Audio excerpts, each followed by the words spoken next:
작년 연말쯤에 담임 목사님께서 여성 기도 사역을 전도사님들이 기획해서 해보라고 말씀하셨습니다. 그래서 여성 사역을 잘하는 몇몇 교회를 탐방하고 전도사님들과 기도하면서 기획을 하기 시작했는데요. 어떤 교회는 여성 사역을 마리아로 테마로 해서 사역을 잘 진행하고 있더라고요. 그래서 우리 교회도 성경에 나오는 여성을 테마로 사역을 시작하면 좋겠다라는 의견이 모아지면서 그럼 어떤 인물로 할까라고 고민했습니다. 그런데 저희 교회는 한마음 기도회가 있잖아요. 그래서 저희가 한나를 테마로 하면 좋겠다라고 결정하게 되었습니다. 여러분도 알다시피 한마음 기도회는 한나의 마음으로 기도하자라는 뜻이잖아요. 그러면 왜 한나일까라고 우리가 생각했을 때 한나가 살고 있던 사사시대를 생각하게 되었습니다. 한나가 살던 사사시대는 정치적으로 무질서한 시대입니다. 그때 왕이 없으므로 각자의 소견에 옳은 대로 행하였다라고 얘기하고 있고요. 또한 영적으로 되게 암울한 시대입니다. 사사기 마지막 에브라임 산지에 살던 레인의 첫 이야기를 보면 영적인 타락과 성적인 문란 등을 볼 수 있습니다. 또한 단지파 사람 중에 미가라는 청년이 어머니의 돈을 훔치는 사건과 같은 도덕적이고 인류적인 문제를 보면서 오늘날 우리가 살고 있던 시대도 정치적으로 부패하고 영적으로도 교회가 지탄받고 있고 또한 코로나로 인해서 예배가 무너지고 가정적으로는 와해되고 방황하는 자녀들이 많은 이때에 우리 여성들이 나라와 교회와 가정을 위해 기도해야 됨을 깨닫고 기획하게 되었습니다. 그럼 한나의 마음으로 기도하자고 했는데 어떻게 기도하는 것이 한나의 마음으로 기도하는 것일까요? 우리가 한나 하면 그저 아기를 낳지 못한 여인이 하나님 앞에 기도함으로 응답을 받아 자식을 낳은 이야기로만 생각하기 쉽습니다. 그러나 오늘 본문에서 한나의 기도를 통해 하나님이 어떻게 하나님의 역사를 열어가시는지 함께 살펴보도록 하겠습니다. 오늘 본문은 1장 1절의 시작을 엘가나의 집안 얘기로 족보로 사무엘서를 열어갑니다. 에브라임 사람 엘가나, 그의 족보를 봤을 때 그는 레인이고 제사장의 집안이었습니다. 역대상 6장 22절에서 23절을 한번 보면요. 그아덱에서 난 자는 곧 그 아들 암미나답이요, 그의 아들은 고라요, 그의 아들은 아시리요. 23절에 그의 아들은 엘가나요, 그의 아들은 에비아삽이요, 그의 아들은 아시리요. 엘가나는 레위 자손으로 오늘날로 말하면 대대로 믿음의 가정 혹은 목회자의 집안일 것 같습니다. 그런 가정에 두 아내가 있었습니다. 이것이 이 시대의 영적인 상태입니다. 한 사람의 이름은 한나요, 한 사람의 이름은 분인나였습니다. 한나의 이름의 뜻은 매력이라는 뜻을 가지고 있고요. 분인나의 이름의 뜻은 다산이라는 뜻을 가지고 있습니다. 엘가나는 매력적인 부인 한나가 있었지만 자식을 보기 위해 분인나를 둘째 부인으로 두었습니다. 이것이 가정의 불화의 시작입니다. 그는 레위인이었기 때문에 해마다 제사를 드리러 실로에 올라갔고 그런 날이면 두 사람의 갈등이 더 심했습니다. 이런 갈등이 한두 해가 아니라 해마다 있었다는 것이죠.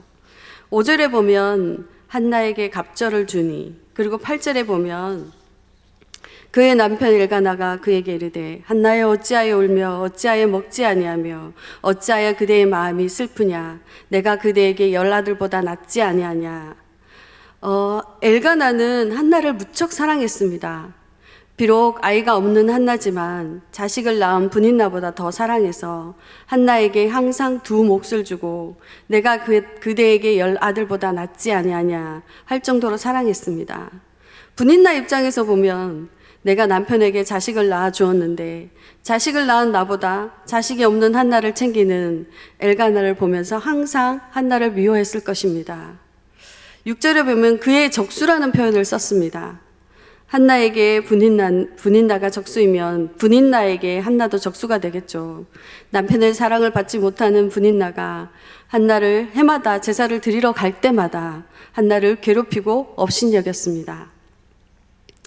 우리에게도 적수가 있습니다. 그 적수는 항상 우리 가까이에 있죠. 가정에서 고부간의 갈등으로 인해서 시어머니와 며느리가 적수가 되기도 하고 남편이나 자식이 적수가 될 수도 있습니다. 또한 직장에서 상사나 동료가 나의 적수가 되기도 합니다. 또한 삶의 환경이 언제 끝날지 모르는 경제적 힘듦이나 여러 가지 나를 힘들게 하는 모든 상황들이 나의 적수가 되기도 합니다. 7절에 보면 매년 한나가 여호와의 집에 올라갈 때마다 남편이 그같이 하매 분인나가 그를 격분시킴으로 그가 울고 먹지 아니하니라고 했는데요. 여기서 격분이라는 단어는 우레, 천둥에서 유래된 말로 충동질하다, 화나게 하다라는 뜻을 가지고 있습니다. 한나의 마음을 분인나는 매번 제사를 드리러 갈 때마다 천둥 같은 소리로 화나게 했고 충동질했던 것입니다. 이 당시 아이를 낳지 못한다는 것은 하나님께 벌 받았다는 의식을 가지고 있었습니다. 여러분 상상 한번 해보십시오. 남편의 사랑을 받지 못하는 분인나가 엄청 질투난 목소리로 한나에게 너는 하나님 앞에 버림받은 자야. 너는 하나님 앞에 벌을 받아서 자식이 없는 거야. 이렇게 말했을 때 한나는 아이를 낳지 못하는 것도 서럽지만 자신이 하나님 앞에 벌을 받은 자라는 생각이 너무 힘들었을 것입니다. 한나는 마음이 천둥치는 것 같이 마음이 요동치고 있었던 것입니다. 그런 한나는 남편의 갑절의 사랑도 위로가 되지 않았습니다. 마음이 괴로워서 그는 실로에 올라가 오랫동안 기도를 드렸습니다. 한나는 전쟁터와 같은 마음의 괴로움으로 하나님께 기도했습니다. 그의 극렬한 고통 속에 하나님께 자신의 괴로움을 토하며 통곡하며 기도했던 것입니다. 이렇게 한나의 첫 번째 기도는 통곡하는 기도입니다. 여러분도 한나처럼 하나님 앞에 여러분의 마음을 쏟아내십시오. 10절에 보면 한나가 마음이 괴로워서 여호와께 기도하고 통곡하며 라고 했잖아요. 이 통곡하는 기도는 마음을 토하는 기도를 뜻합니다. 즉 마음의 밑바닥을 온전히 비워내는 기도, 마음을 하나님 앞에 온전히 쏟아내는 기도입니다. 한나는 자신의 마음을 다 쏟아내어 더 이상 쏟아낼 것이 없을 때까지 기도했습니다. 하나님, 저는 진정으로 하나님께 버림받은 자입니까? 주님, 저는 하나님께 벌을 받아서 자식이 없는 것입니까? 하면서 통곡하며 기도를 드렸던 것입니다. 토하는 것은 비우는 차원보다는 믿음으로 의지해 나가는 것을 말합니다. 마음을 토하면서 믿음으로 채워나가는 기도를 드렸던 것입니다. 한나는 그동안 하나님을 의심했던 것, 두려워했던 것들을 믿음으로 채워나가는 기도를 드렸습니다. 저희 큰아이가 심하게 아픈 적이 있었는데요. 아파서 밤에 잠을 못 자는 아이를 보면서 붙들고 기도했습니다. 아파하는 아이를 지켜보는 부모의 마음, 정말 내가 대신 아파줄 수만 있다면, 너무 심하게 아픈데 시간이 가도 차도가 없을 때 하나님께 원망하기도 했습니다. 하나님, 왜 우리 아이가 아픈데 안 돌아보십니까? 하나님, 언제 이 아이가 나을까요? 부모로서 아이에게 해줄 수 있는 것이 기도밖에 없다는 것이었습니다. 기도하면서 내가 우리 아이에게 뭘 잘못해서 아픈 것일까 하고 나의 무력감과 죄책감으로 시달리면서 하나님께 매달리면서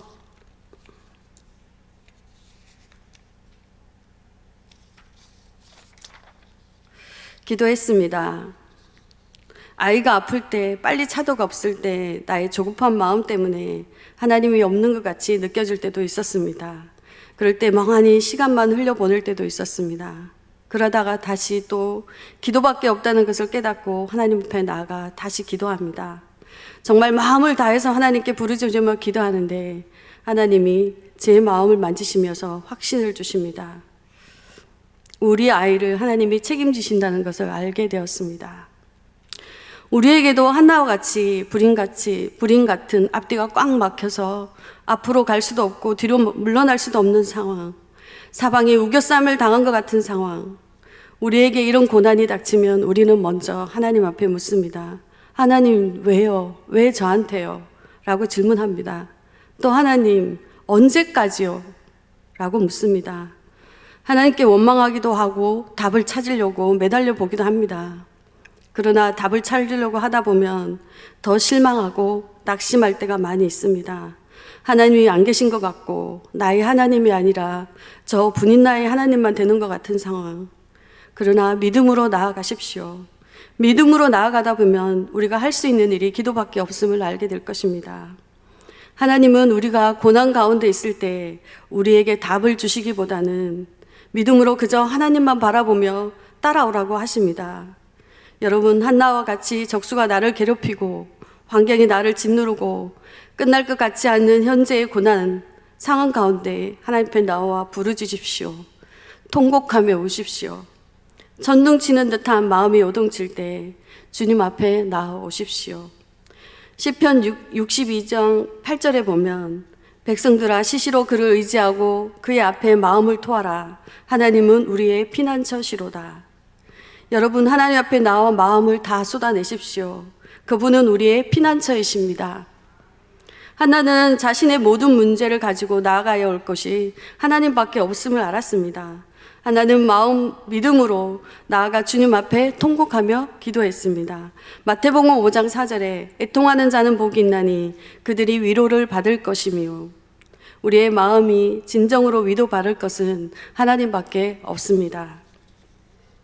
두 번째 한나의 기도는 하나님과 심정이 통하는 기도였습니다. 15절에 한나가 대답하여 이르되 내 주여 그렇지 아니하니이다. 나는 마음이 슬픈 여자라. 포도주나 독주를 마신 것이 아니고 여호와 앞에 내 심정을 통한 것뿐이오니. 여기서 심정이라는 단어를 제가 사전에 찾아보니까요, 창자 내장이라는 뜻으로 가슴 깊이 사무치는 애정 혹은 사람의 마음에 품은 생각과 감정을 가리킵니다. 심정이 통한다는 것은 마음과 마음이 통한다는 것이잖아요. 그러니까 한나는 기도를 하면서 하나님의 마음과 품은 생각을 알게 되었어요. 우리가 사무엘서 1장에 쓰여진 독특한 기법이 있는데요. 이거는 히브리식 기법으로 병치 구조라 해서 반복적으로 쓰이는 기법이 있었습니다. 그게 뭐냐 하면 있고 없고 있고 없고라는 단어로 계속 이게 반복적으로 쓰이고 있었는데요. 2절에 보면 분인나에게는 자식이 있고 한나에게는 자식이 없었더라. 또한 3절에 보면 엘리의 두 아들이 나오는데요. 홈리와 비느하스가 제사장으로 거기 있고 라는 말이 쓰였습니다. 그 다음에 없고가 나와야 되는데 본문에서는 숨겨져 있었습니다. 자, 보면 분인나에게는 있고 한나에게는 없고 홈리와 비느하스는 있고 가로치고 없고, 여기서 한나는 기도하면서 하나님의 마음을 알게 되었는데요. 너는 아들이 없어 슬프지 나에게도 없는 것이 있어 슬프다. 하나님께 없는 것이 무엇이었을까요? 사사기 21장 25절에 보면 그때 이스라엘의 왕이 없으므로 사람이 각기 자기 소견에 옳은 대로 행하였더라.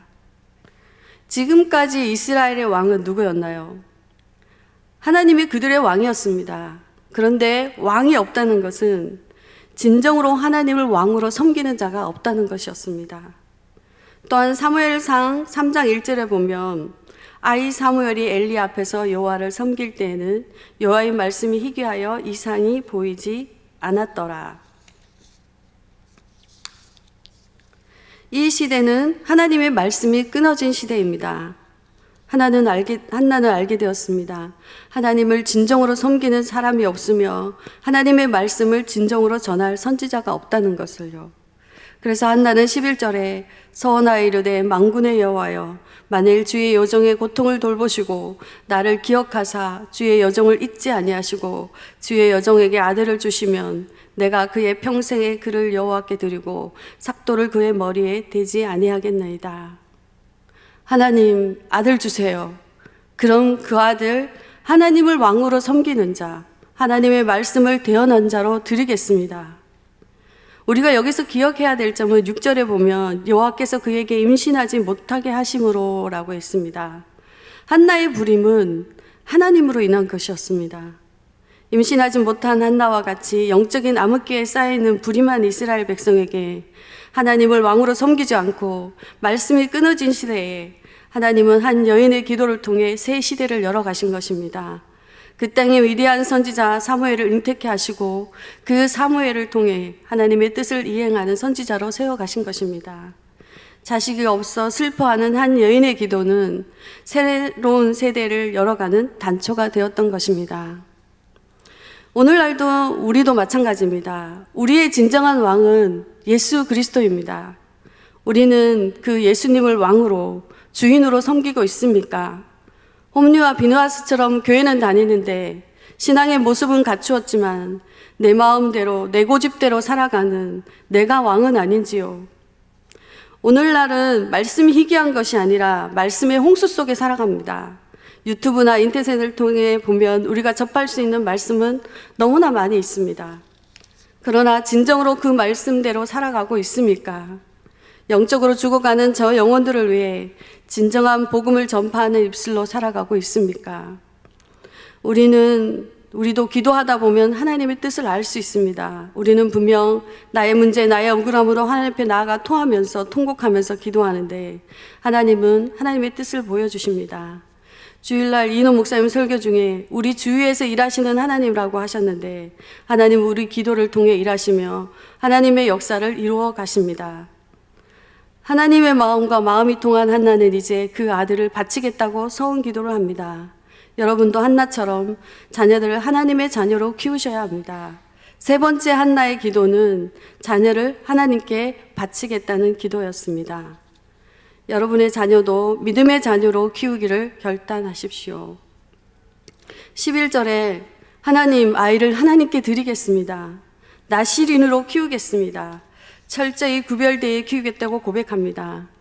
이 당시 가나안 문화의 특징은요, 독주를 마시는 것과 자녀들의 머리를 단발머리로 짧게 잘라서 우상에게 바치는 거였습니다.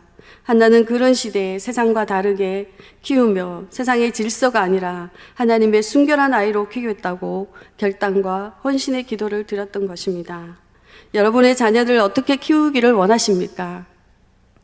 사사기 2장 10절에 보면요, 그 세대의 사람도 다 그 조상들에게 돌아갔고 그 후에 일어난 다른 세대는 여호와를 알지 못하며 여호와께서 이스라엘을 위하여 행하신 일도 알지 못하였더라. 사사시대의 영적인 어두움은요, 신앙의 유산이 제대로 물려지지 않아서였습니다.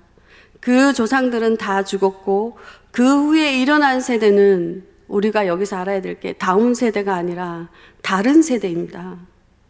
우리의 자녀들에게 신앙의 유산을 물려주지 않는다면 여호와를 알지 못하고 행하신 일도 알지 못하는 다른 세대가 됩니다.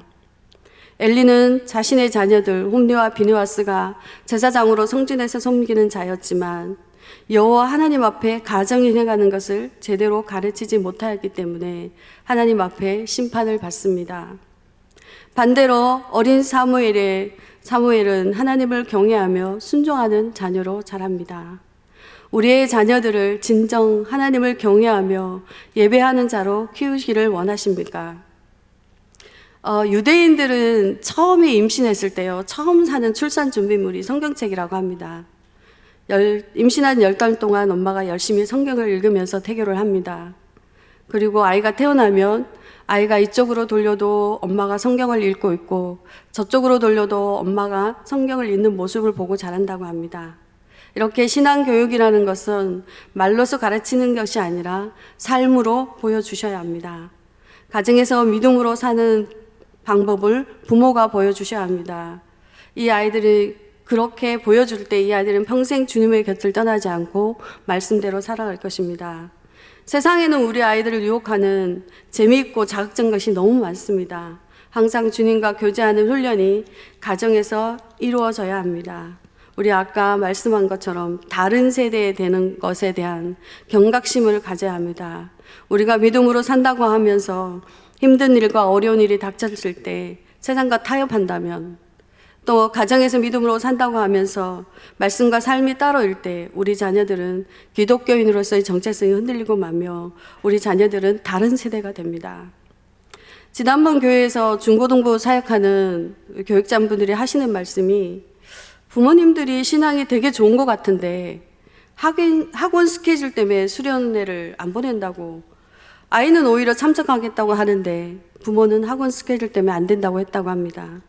또 아이가 고3이 되어 교회 예배를 안 나오는데 별로 마음 아파하지 않는 모습을 보면서 진짜 신앙교육이 제대로 되는 건지 모르겠다고 하시더라고요.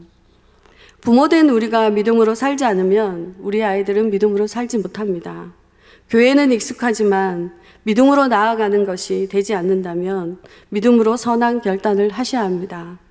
가정에서 하나님과 교제하는 것이 어색한 아이들이 일생 하나님의 꿈을 꾸는 것은 막연할 수밖에 없습니다. 신앙과 일상을 분리하지 마십시오. 다행히 저희 교회는 하나님이 축복하셔서 새롭게 교육관도 마련해 주시고 우리 자녀들이 마음껏 예배하는 신앙의 교육을 마음껏 할 수 있는 공간을 주심에 너무 감사합니다. 이제 이를 위해 여러분도 기도가 필요하고 헌신이 요구됩니다. 앞으로 우리 자녀들이 다른 세대가 아니라 신앙의 유산을 제대로 물려받는 다음 세대의 사역에 여러분도 동참하시기 바랍니다. 우리는 예수 그리스도를 왕으로 섬기고 있습니까? 우리 자녀들을 예수 그리스도를 왕으로 섬기는 진정한 예배자로 키우셔야 합니다. 하나님은 찾으십니다. 나를 진정으로 주인으로 왕으로 모시는 예배자를 찾으십니다. 여러분이 그런 예배자가 되십시오. 여러분이 그런 예배자로 우리 자녀들을 길러내십시오. 말씀을 정리하겠습니다. 한나처럼 앞이 보이지 않는 불임과 같은 삶의 현실 속에서 하나님께 나와 마음을 쏟아내면서 기도하십시오. 처음에는 나의 억울함과 원통함과 나의 힘듦을 기도하지만 하나님의 뜻을 발견하게 되실 것입니다.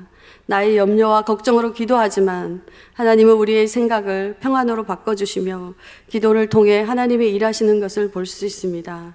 여러분의 기도를 사용하시기를 원하십니다. 우리 자녀들을 하나님의 자녀로 키워야 합니다. 주님은 우리 기도를 통해 나라와 교회와 가정이 세워지기를 원하십니다. 기도의 자리로 나와 한나의 마음으로 기도합시다. 제가 광고 하나 드리겠는데요. 화면에 좀 띄워주시겠습니까? 계속해서 기도하기를 원하시는 분들을 저희 한마음 기도회 하면서 그룹별 기도회를 신청을 받고 있습니다. 기도 제목별로 또한 연령별로 나눠서 이것은 그냥 기도하는 것이 아니고 말씀을 가지고 기도하는 것이거든요. 근데 지금 코로나 때문에 줌으로 진행하고 있고요. 수요일 오후 2시에서 3시로 되어 있는데 혹시나 코로나 단계가 풀려서 현장이 가능하면 수요 한마음 기도회 후에 소그룹에서 모여서 기도회를 가질 예정입니다. 기도가 더 필요하신 분들 신청해 주시면 좋을 것 같아요. 특히 취업을 앞두고 있는 자녀나 수험생 자녀들 이렇게 같이 모여서 기도하면 좋을 것 같습니다. 다 같이 찬양 드리겠습니다.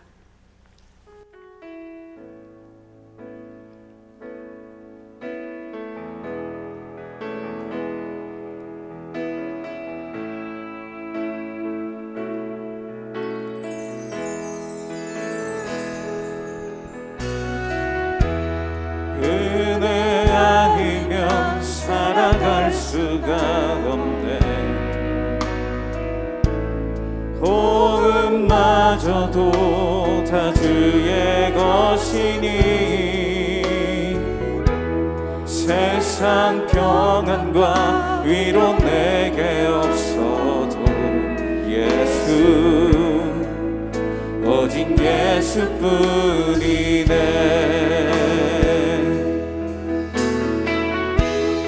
은혜 아니면 살아갈 수가 없네. 호흡마저도 다 주의 것이니 세상 평안과 위로 내게 없어도 예수 오직 예수뿐이네. 크신 계획 다 볼 수도 없고 작은 것 안에 지쳐도 주께 묻기 나의 모든 삶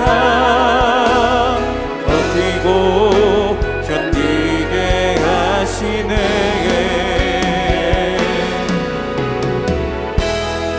은혜 아니면 살아갈 수가 없네.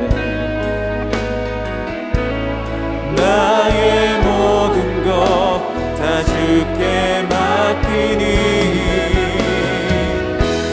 참된 평안과 위로 내게 주신 주 예수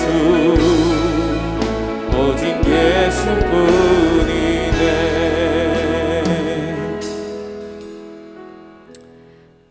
기도 제목 가지고 우리 같이 기도하겠습니다.